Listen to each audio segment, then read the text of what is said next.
Oke, sebenarnya Assalamualaikum warahmatullahi wabarakatuh. Hmm. Oke, perkenalkan nama saya Rafa Prischandra dan di sini saya akan mewawancarai Kak Aldo sebagai anak rantau di Bandung ya Kak Aldo ya. Halo, Yo, bisa perkenalan terlebih dahulu untuk Kak Aldo. ya nama saya Ranjana Taldo, biasa dipanggil Aldo. Saya seorang mahasiswa S1 Informatika di Telkom University Bandung. Asal saya dari Jawa Tengah. Saat ini saya masih jadi anak rantauan. Oke, jadi di sini Kak Aldo itu sebagai anak rantau dan dia aslinya dari Banjarnegara dan sedang berkuliah di TELU Bandung. Oke, jadi saya langsung masuk saja ke pertanyaan untuk wawancara hari ini. Yaitu yang pertama, seberapa sering sih Kak Aldo ini berbelanja bahan makanan untuk stok di kos atau kontrakan? Lalu apa yang biasanya Kak Aldo beli? Kalau saya jarang untuk belanja bahan makanan, saya lebih sering untuk membeli makanan yang sudah siap untuk dimakan, seperti sayur, lauk. Tapi tidak jarang juga, sesekali saya juga beli bahan makanan seperti emergency food. Kalau anak kos bilang itu kayak mie instan, kemudian ada telur dan apa sayur di pasar yang mudah untuk dimasak ya tentunya. Ya, ya. Seperti itu. Jadi saya jarang untuk beli apa bahan makanan. Oke. Langsung ke pertanyaan kedua itu, lalu berapa sih jumlah stok makanan yang biasanya Kak Aldo beli untuk stok di kos atau kontrakan? Karena tadi kan bilang nih kayak misalnya beli sayuran, telur, mie, dan lain-lain gitu. Kalau saya sendiri nggak ngestok tuh sih masuknya. Saya lebih ke langsung dihabiskan dalam satu kali konsumsi. Contohnya telur itu saya beli 4 sampai 5 untuk 2 kali makan. Dan kalau mie instan paling seminggu sekali. Seperti itu. Hmm. Arifal. Oke.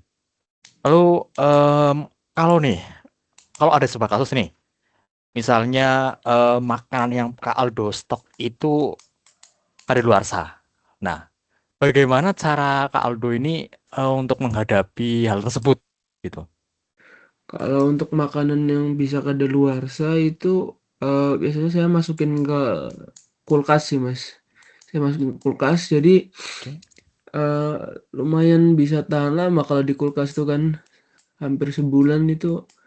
Contoh saja telur aja bisa lama, roti ataupun makanan yang nggak habis dalam hari itu saya biasanya masukin kulkas. Kalau mau besoknya dipanasin dimakan lagi seperti itu.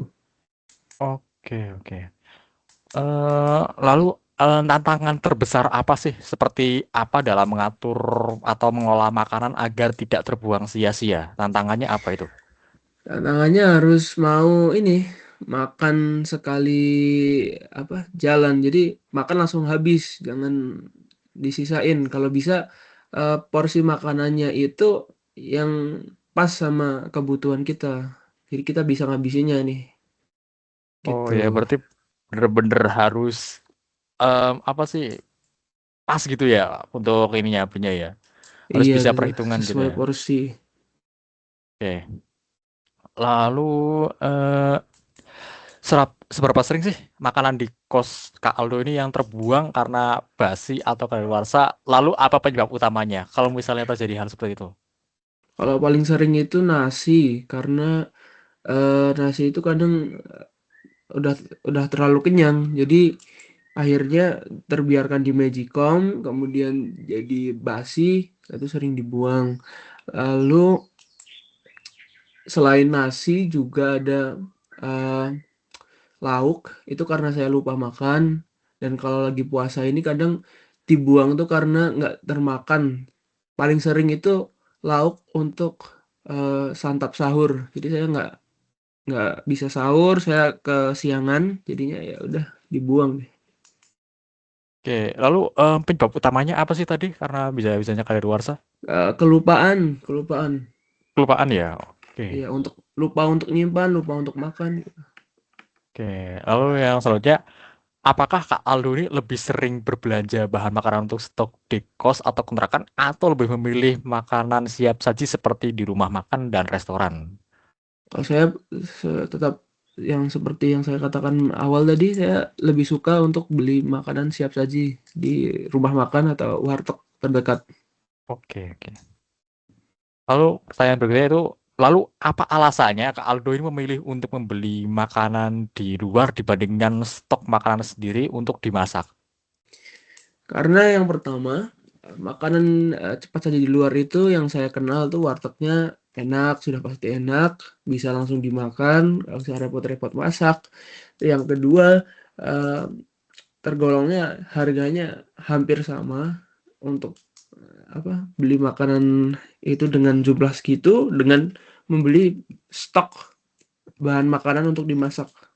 Jadi eh, itu alasan saya yang saya putuskan untuk lebih baiklah kita beli makanan cepat saja daripada kita repot-repot tuh beli bahan makanan lalu dimasak. Toh harganya juga nggak jauh-jauh beda kan.